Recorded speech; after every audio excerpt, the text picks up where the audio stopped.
Voices in a Sudanese crowd cry, "Shoot her."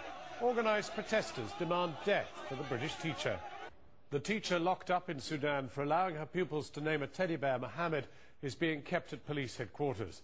There were plans for Gillian Gibbons to serve her sentence for insulting Islam in a women's prison, but tension in the capital Khartoum has persuaded the authorities to keep her in police custody.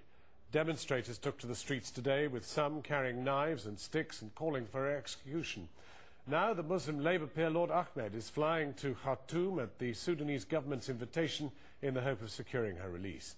Nema El Baghir from More 4 News reports from the Sudanese capital. Chants for Gillian Gibbons' death on the streets of Khartoum today, and violent threats delivered to the British consul himself.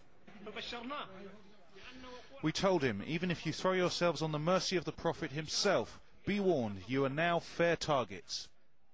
They're calling for Gillian Gibbons to face the firing squad. That it's not just Gillian Gibbons they're chanting against. They're also chanting against the Sudanese government for what they feel is a cop-out of a sentence. The 54-year-old British teacher spent her 6th day in Sudanese custody after a court yesterday found her guilty of insulting the Prophet Muhammad by naming her class's teddy bear Muhammad. She's been sentenced for 15 days imprisonment and deportation. Horrific for her and her family, but it seems not enough for the crowds here in Khartoum, who clashed with authorities calling for her execution. Because of this, she has yet to make it to the women's prison. The Sudanese government, cast in the unlikely role of protector, has chosen to keep her at the Criminal Investigations Bureau, where it can ensure a higher degree of security.